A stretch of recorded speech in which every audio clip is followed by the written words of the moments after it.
नमस्कार दोस्तों, मेरा नाम है कृष्णा और मैं लेके आता हूं आपके लिए रोजाना करंट अफेयर जनरल स्टडी की ये वीडियो। इस वीडियो को आप यूटिलाइज कर सकते हैं प्रिपरेशन को बूस्ट करने के लिए, चेक करने के लिए कि आपका प्रिपरेशन का क्या लेवल चल रहा है। क्वेश्चन को अटेम्प्ट करिए, वीडियो को एंड तक देखिए और एंड में आप जरूर कमेंट करके बताइए कि आपने कितने क्वेश्चन के आंसर सही अटेम्प्ट करे। और इसके अलावा कुछ क्वेश्चन मैं आपसे पूछूंगा वीडियो के एंड में, जिसका आंसर दे करके मुझे पता लग पाएगा कि आप किस तरह से इस वीडियो को फोकस करते हैं, यूज करते हैं अपने प्रिपरेशन के लिए। चलिए बने रहिए और क्वेश्चन को अटेम्प्ट करके देखिए। तो क्वेश्चन कुछ इस तरह से है। एक बात और बोलना चाहूंगा मैं, वीडियो को लाइक करिए और अपने दोस्तों में शेयर जरूर करिए। तो क्वेश्चन है आपके लिए, विद रेफरेंस टू जोबिक fire consider the following statement. आपसे जोबिक फायर के बारे में पूछा जा रहा है और उसके रिगार्डिंग में आपके पास कुछ स्टेटमेंट दे दिए गए। ये फर्स्ट स्टेटमेंट है और इसके नीचे ये सेकंड स्टेटमेंट है। ये दो स्टेटमेंट है और नीचे आपसे बोला जा रहा है कि करेक्ट स्टेटमेंट कौन सा है, ये आपको चूज करना है। According to first statement, it is a peat fire which persist from year to year inside the arctic circle. यानी कि ये बोला जा रहा है ये पीट फायर है और ये हर साल परसिस्ट करता है year to year, every year Arctic circle के अंदर। और सेकंड स्टेटमेंट में आपसे बोला जा रहा है it occur in only in the region with tundra vegetation. तो ये दो स्टेटमेंट आपको दे दिए गए। इन दो स्टेटमेंट को अकॉर्डिंग आपको चूज करना है कि आपका करेक्ट आंसर क्या है। ऑप्शन ए के अकॉर्डिंग फर्स्ट स्टेटमेंट करेक्ट है, ऑप्शन बी के अकॉर्डिंग सेकंड स्टेटमेंट करेक्ट है, और ऑप्शन सी की बात करें तो इसमें आपसे बोला जा रहा है दोनों ही स्टेटमेंट, फर्स्ट और सेकंड दोनों स्टेटमेंट करेक्ट है। और ऑप्शन डी में आपसे बोला जा रहा है neither one not two, it means कि दोनों ही स्टेटमेंट गलत है। आपके अकॉर्डिंग करेक्ट स्टेटमेंट क्या है जोम्बिक फायर के बारे में, ये आपको बताना है। ठीक है, चलिए क्वेश्चन को अटेम्प्ट कर लीजिए। इस क्वेश्चन का जो करेक्ट आंसर है वो है ऑप्शन ए। ए का मतलब ये है सिर्फ फर्स्ट स्टेटमेंट जो है वो करेक्ट है, ठीक है, सेकंड स्टेटमेंट गलत है। और सही होने की वजह क्या है वो जान लेते हैं। जोम्बिक फायर का मतलब ये होता है कि अ फायर जो कि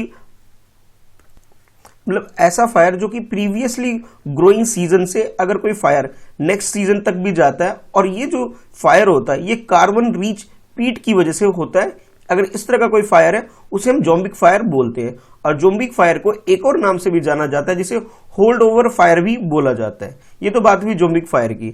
अच्छा, इसके बाद इसके जो मेन रीजन है कि ये जोम्बिक फायर होने की वो है क्लाइमेट चेंज की वजह से। आप लोगों को पता है कि टेम्परेचर इंक्रीज हो रहा है और विंटर में और स्प्रिंग सीजन में जब टेम्परेचर इंक्रीज होता है उसके इंक्रीज होने की वजह से ये जोम्बिक फायर होता है। यानी कि आप ये बोल सकते हो कि जो फर्स्ट स्टेटमेंट है वो करेक्ट है, यानी कि इसकी जो मेन रीजन है जोम्बिक फायर के वो उस एरिया में जहां पे कार्बन रिच पीट सोइल है वहां पे सबसे ज्यादा टेम्परेचर इंक्रीज होता है, जिसकी वजह से ये फायर इंक्रीज होती है उस एरिया के अंदर। यानी फर्स्ट स्टेटमेंट तो हमारा करेक्ट है। अगर हम बात करें सेकंड स्टेटमेंट की, जिसमें आपसे ये बोला गया कि ये जो फायर है वो आर्कटिक सर्कल जो है, आर्कटिक सर्कल वाला जो एरिया है उस एरिया में इंक्रीज हो रहा है, और खासतौर पे टुंड्रा वेजिटेशन एरिया के अंदर। ये टुंड्रा वेजिटेशन एरिया के साथ साथ उसके आसपास जो एरिया होता है वहां भी इंक्रीज होता है। यानी कि आप ये बोल सकते हो टुंड्रा वेजिटेशन एरिया में ये लिमिटेड नहीं है, बल्कि उसके अलावा उसके आसपास के एरिया में भी ये इंक्रीज होता है। इट मींस ये हुआ जो सेकंड स्टेटमेंट हमारा वो तो गलत हो गया, फर्स्ट स्टेटमेंट बिल्कुल करेक्ट है। तो करेक्ट आंसर हमारा क्या हो गया, ऑप्शन ए हो जाएगा। देखते हैं नेक्स्ट क्वेश्चन। नेक्स्ट क्वेश्चन में आपसे पूछा जा रहा है, with reference to index of industrial production consider the following statement. यानी कि आईआईपी जो होता है शॉर्ट फॉर्म में हम इसे बोल सकते हैं इंडेक्स ऑफ इंडस्ट्रियल प्रोडक्शन को। और इसके रिगार्डिंग में भी आपके पास यहां पर तीन स्टेटमेंट गिवन है। फर्स्ट स्टेटमेंट ये, सेकंड ये और थर्ड ये। According to first statement, it is compiled and publish quarterly by the national statistical office, जिसे हम एनएसओ भी बोलते हैं। सेकंड स्टेटमेंट में आपसे बोला जा रहा है, it is the composite indicator of three board sector, namely mining, manufacturing, electricity. यानी कि आप ये बोल सकते हो कि भी ये जो इंडस्ट्रियल प्रोडक्शन का जो ये इंडेक्स तैयार किया जाता है, जिसके अंदर मेनली तीन सेक्टर को इंक्लूड किया जाता है मेनली, जिसके अंदर माइनिंग, मैन्युफैक्चरिंग और उसके अलावा इलेक्ट्रिसिटी का सेक्टर इंक्लूड है। और थर्ड स्टेटमेंट में आपसे बोला जा रहा है कि base year for IIP calculation is 2014-15, यानी कि 2014-15 को बेस ईयर रखते हुए इसकी कैलकुलेशन की जाती है। तो ये तीन स्टेटमेंट हो गए। आपको बताना है कि करेक्ट स्टेटमेंट इन तीनों में से कौन सी, ये आपको चूज करना है। ऑप्शन ए के अकॉर्डिंग बोला जा रहा है फर्स्ट स्टेटमेंट और सेकंड स्टेटमेंट दोनों स्टेटमेंट करेक्ट है, और ऑप्शन बी में आपसे बोला जा रहा है ओनली सेकंड स्टेटमेंट करेक्ट है।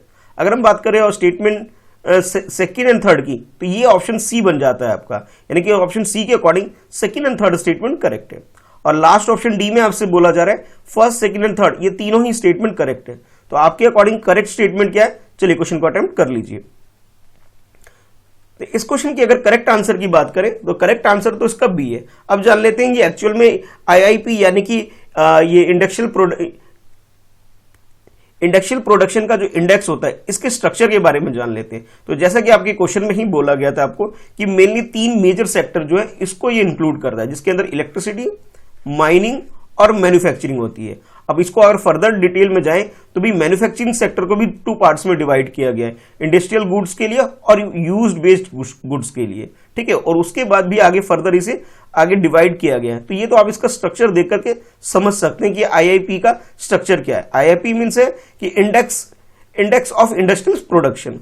और अगर हम इसके इंडेक्स की बात करें तो ये इंडेक्स क्वार्टरली बेसिस पे नहीं निकाल करके ये मंथली बेसिस पे ये पब्लिश किया जाता है। और पब्लिश करने के जो इंस्टीट्यूशन है जो ये आपसे बोला जा रहा था वो एनएसओ है। एनएसओ का मतलब ये है कि नेशनल स्टैटिकल ऑफिस जो है वो इसे पब्लिश करने का काम करती है। लेकिन ध्यान ये रखना है आपको, ये मंथली बेसिस पे पब्लिश होती है, क्वार्टरली बेसिस पे पब्लिश नहीं होती है। इट मीन्स ये हुआ कि भी जो फर्स्ट स्टेटमेंट हमारा वो गलत हो गया। गलत होने का सिंपल सी वजह ये है कि भी ये मंथली बेसिस पे पब्लिश होने वाला इंडेक्स है। और इसके अंदर जो 3 मेजर सेक्टर जो मैंने आपको बताया, मैन्युफैक्चरिंग, माइनिंग और इलेक्ट्रिसिटी, ये 3 मेजर फैक्टर है, या फिर कह सकते हो ये 3 मेजर सेक्टर है जो इसके अंदर डाटा को पब्लिश करने में या डाटा को जो कवर करने का जो काम करती है, ये 3 मेजर सेक्टर करते हैं। तो इसका मतलब ये हुआ सेकेंड स्टेटमेंट जो है वो हमारा बिल्कुल करेक्ट है। अच्छा, अब बात करते हैं थर्ड स्टेटमेंट की। तो थर्ड स्टेटमेंट में आपसे ये बोला जा रहा था कि बेस ईयर जो आईआईपी का जो कैलकुलेशन के लिए यूज किया जाता है वो किया जाता है 2014-15 बोला जा रहा है, जो कि गलत है। एक्चुअल में ये 2011-12 का डाटा को बेस ईयर यूज करके कैलकुलेशन किया जाता है। इट मीन्स ये हुआ कि भी थर्ड स्टेटमेंट जो हो गया वो भी हमारा गलत हो गया। तो भाई फर्स्ट और थर्ड दोनों स्टेटमेंट गलत है, सेकंड स्टेटमेंट करेक्ट है। इट मीन्स हमारा करेक्ट आंसर ऑप्शन बी हो जाता है। आपको ये ध्यान रखना है कि हमारी कंट्री के अंदर 8 कोर सेक्टर होते हैं, ठीक है। और उस 8 कोर सेक्टर में से मेनली 3 सेक्टर जो है मैन्युफैक्चरिंग, माइनिंग और इलेक्ट्रिसिटी, इनको बेस बना करके, इनको ध्यान में रखते हुए आईआईपी इंडेक्स को तैयार किया जाता है। बाकी 8 सेक्टर कौन कौन से ये आप देख सकते हैं, coal, crude oil, natural gas, refinery product, fertilizers, steel, cement और इलेक्ट्रिसिटी, ठीक है। ये 8 फैक्टर है जो कोर सेक्टर जो आपको पता होने चाहिए। तो करेक्ट आंसर जो हमारा हो गया वो हो जाएगा बी, यानी कि सेकंड स्टेटमेंट सिर्फ वो करेक्ट है। नेक्स्ट स्टेटमेंट जो पूछा जा रहा है आपसे एनसीआरबी के बारे में पूछा जा रहा है। चलिए डिटेल में क्वेश्चन को समझते हैं। With reference to national crime record bureau, जिसे हम शॉर्ट में एनसीआरबी भी बोल सकते हैं, कंसीडर द फॉलोइंग स्टेटमेंट। और इसके रिगार्डिंग में आपके पास ये फर्स्ट स्टेटमेंट है और ये सेकंड स्टेटमेंट है, ये 2 स्टेटमेंट आपके पास है। और आपसे पूछा जा रहा है कि भी स्टेटमेंट करेक्ट कौन सा है, ये आपको चूज करके आंसर बताना है। According to statement first, it was setup after the aftermath of the terrorist attack on Mumbai in 2008, यानी कि 2008 के अंदर जब मुंबई में अटैक हुआ था, उस अटैक के बाद इस इंस्टीट्यूशन को यानी कि एनसीआरबी को स्टैब्लिश किया गया था हमारी कंट्री के अंदर। ये आपसे फर्स्ट स्टेटमेंट में बोला जा रहा है। और सेकंड स्टेटमेंट में आपसे बोला जा रहा है the crime in India report is release by the NCRB annually, यानी कि एनुअल बेसिस पर एक रिपोर्ट पब्लिश की जाती है जिसका नाम है क्राइम इन इंडिया, जो कि पब्लिश की जा रही है एनसीआरबी के द्वारा, ठीक है। तो ये कुछ स्टेटमेंट आपके पास हो गई 2, आपको चूज करना है करेक्ट स्टेटमेंट कौन सा है। अकॉर्डिंग टू स्टेटमेंट 1 जो है आपके है, ये आपका ऑप्शन ए बन जाता है। अगर हम ऑप्शन बी की बात करें, इसमें आपसे बोला जा रहा है सेकंड स्टेटमेंट है वो करेक्ट है। और ऑप्शन सी में आपसे बोला जा रहा है कि फर्स्ट और सेकंड दोनों ही स्टेटमेंट बिल्कुल करेक्ट है। और ऑप्शन डी में आपसे बोला जा रहा है नाइदर 1 नॉट 2, इट मीन्स ये दोनों ही स्टेटमेंट गलत है। तो करेक्ट स्टेटमेंट क्या है, ये आपको आंसर चूज करना है। चलिए क्वेश्चन को अटेम्प्ट करिए और बताइए सही आंसर इसका क्या है।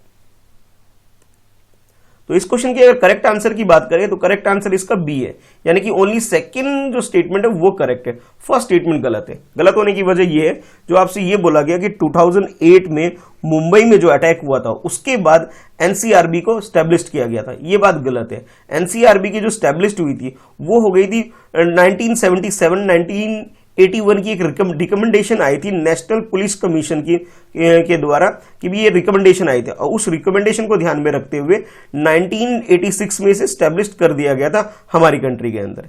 यानी कि आप ये बोल सकते हो कि फर्स्ट स्टेटमेंट की गलत होने की वजह ये है कि भी इसकी स्टैब्लिशमेंट के बारे में जो आपसे इंफॉर्मेशन दी गई है स्टेटमेंट 1 में वो गलत है, बल्कि इसका जो स्टैब्लिश्ड हो गया था 1986 में ही ये स्टैब्लिश्ड हो गया था हमारी कंट्री में, recommendation of national police commission, जो कि 1977 1981 का जो रिकमेंडेशन आया था उसके अंदर। यानी कि आप ये बोल सकते हो इसे ministry of home affair task force के अंदर ही से इंक्लूड कर लिया गया था। तो फर्स्ट स्टेटमेंट तो गलत हो गया। अच्छा, अब बात करते हैं सेकंड स्टेटमेंट की।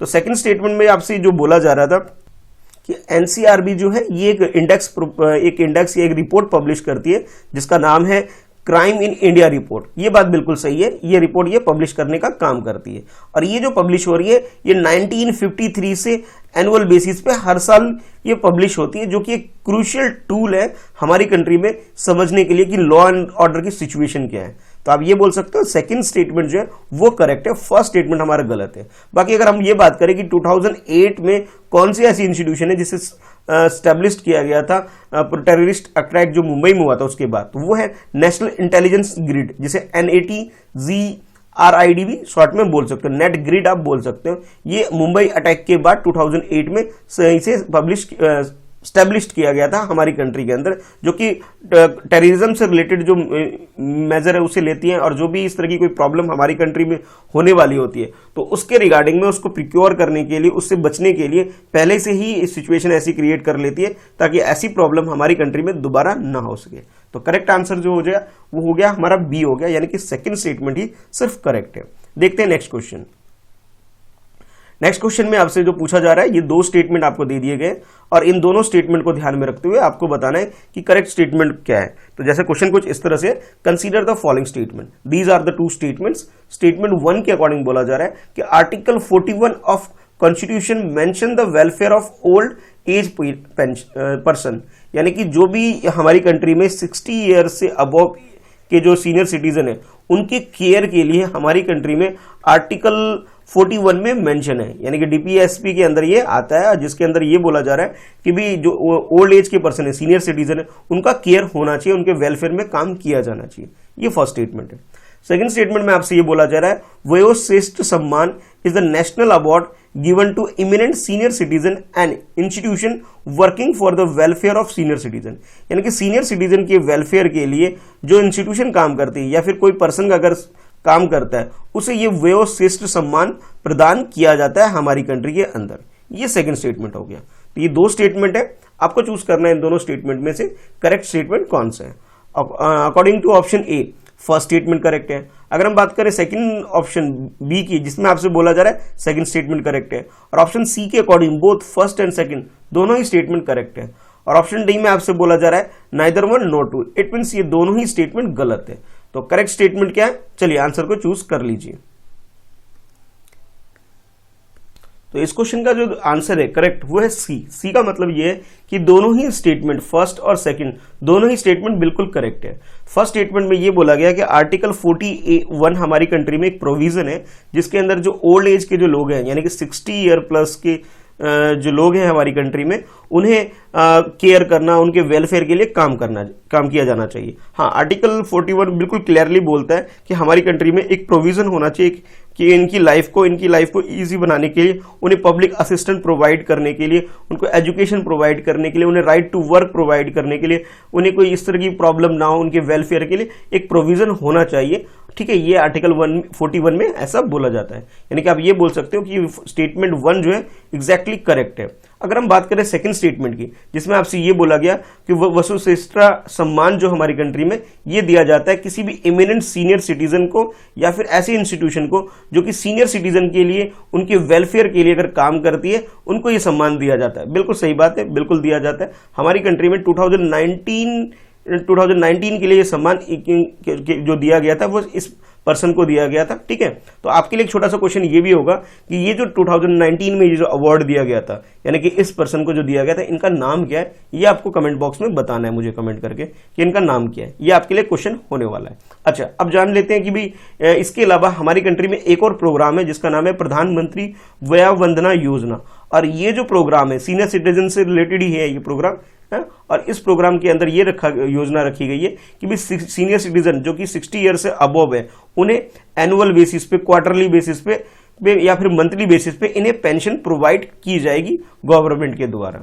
तो आप ये बोल सकते हो कि दोनों ही स्टेटमेंट, फर्स्ट स्टेटमेंट भी और सेकंड स्टेटमेंट भी दोनों ही करेक्ट है। इट मीन्स हमारा आंसर सी बिल्कुल सही है। देखते हैं नेक्स्ट क्वेश्चन। नेक्स्ट क्वेश्चन में आपसे बोला जा रहा है with reference to Ambedkar social innovation and incubation mission, जिसे शॉर्ट में ASIIB बोल सकते हो, कंसीडर द फॉलोइंग स्टेटमेंट। और इसके रिगार्डिंग में आपके पास ये दो स्टेटमेंट, ये फर्स्ट है ये सेकंड है। फर्स्ट स्टेटमेंट के अकॉर्डिंग बोला जा रहा है it is launch under the venture capital fund for scheduled caste, जिसे हम SC बोल सकते हैं। यानी कि इसके अंदर ये जो मिशन है, इस मिशन के अंदर एक फंड है हमारी कंट्री के अंदर जो कि venture fund for scheduled caste, वहां से इस फंड को यूज करके इस मिशन को चलाया जा रहा है। सेकेंड स्टेटमेंट में आपसे बोला जा रहा है it aim to promote entrepreneurship among the SC youth, special reference to divyang. यानी कि जो भी SC यूथ है उन्हें प्रमोट करने के लिए इस मिशन को चलाया जा रहा है, जिसके अंदर वो कुछ भी इनोवेशन करते हैं, कुछ भी नई आइडिया लेके कोई बिजनेस स्टार्ट करना चाहते हैं तो वहां उनको सपोर्ट किया जाता है। और खासतौर पर इस प्रोग्राम के अंदर, इस मिशन के अंदर ये बात ध्यान में रखी जाती है कि जो दिव्यांग लोग हैं उनको प्रेफरेंस दिया जाता है, एक तरह से आप बोल सकते हो। तो ये दो स्टेटमेंट है, दोनों स्टेटमेंट से आपको बताना है कि करेक्ट स्टेटमेंट कौन सा है। ऑप्शन ए के अकॉर्डिंग फर्स्ट स्टेटमेंट करेक्ट है, ऑप्शन बी के अकॉर्डिंग सेकंड स्टेटमेंट करेक्ट है, ऑप्शन सी के according both first and second दोनों ही स्टेटमेंट करेक्ट है, और ऑप्शन डी में आपसे बोला जा रहा है neither one not two, it means दोनों ही स्टेटमेंट गलत है। तो करेक्ट स्टेटमेंट क्या है ये आपको चूज करना है। तो इस क्वेश्चन की अगर करेक्ट आंसर की मैं बात करूं तो करेक्ट आंसर इसका सी है, यानी कि दोनों ही स्टेटमेंट बिल्कुल करेक्ट है। हमारी कंट्री में मिनिस्ट्री ऑफ सोशल जस्टिस और एम्पावरमेंट है, उसके द्वारा इस मिशन को लॉन्च किया गया है, जिसका नाम रखा गया है Ambedkar social innovation and incubation mission, जिसे शॉर्ट में हम ASIIB कह सकते हैं। और ये जो पिक्चर आप देख रहे हो, ये जब ये प्रोग्राम लॉन्च हुआ था उसकी ये तस्वीर है। और इसमें क्या किया जाता है, जो भी वेंचर कैपिटल है, SC फंड आप बोल सकते हैं जो रखा गया है, उस फंड्स को यूज करते हुए, उसे ध्यान में रखते हुए हमारी कंट्री में प्रमोट के लिए, मतलब प्रमोट करने के लिए यूथ को, जो कि SC यूथ को प्रमोट करने के लिए, उन्हें एक तरह से गाइड करने के लिए, उसे एक फंड प्रोवाइड करने के लिए कि वो इनोवेशन करे और अपना एंटरप्राइज जो भी है खोले और कुछ भी काम स्टार्ट करें। यानी कि जो भी हायर स्टडी कर रहे हैं, जो भी हायर एजुकेशन के अंदर जो भी यूथ है, वो अगर कुछ नया करना चाहते हैं, कुछ इनोवेशन करना चाहते हैं, तो उनके लिए फंड प्रोवाइड करने का ये एक मिशन आप बोल सकते हैं। तो फर्स्ट स्टेटमेंट बिल्कुल करेक्ट हो गया। और सेकंड स्टेटमेंट की बात करें जिसमें ये बोला गया था आपसे कि जो इस कैटेगरी के अंदर यूथ को ध्यान में रखते रखते जो भी दिव्यांगजन है उनको प्रेफरेंस दिया जाता है, ये बात भी बिल्कुल करेक्ट है। तो यानी कि आप ये बोल सकते हो करेक्ट आंसर जो हमारा हो जाएगा सी हो जाएगा। सी का मतलब ये है कि दोनों स्टेटमेंट बिल्कुल करेक्ट है। अब जान लेते हैं इस प्रोग्राम का मेन ऑब्जेक्टिव, इस मिशन का मेन ऑब्जेक्टिव क्या है कि भाई एंटरप्रेन्योरशिप को प्रमोट करना मेन इसका ऑब्जेक्टिव है। और ये टारगेट रखा गया है कि 2024 तक 1000 इनोवेशन को ये प्रोग्राम, ये मिशन सपोर्ट करने वाला है। और ये जो चलाया जाता है, ये जो सेटअप किया जा रहा है, ये इनोवेशन को सेटअप, ये आप कह सकते हैं उसको जो गाइड किया जा रहा है, ये department of science and technology के द्वारा ये सेटअप किया गया है। तो आप ये बोल सकते हो करेक्ट आंसर हमारा सी हो गया।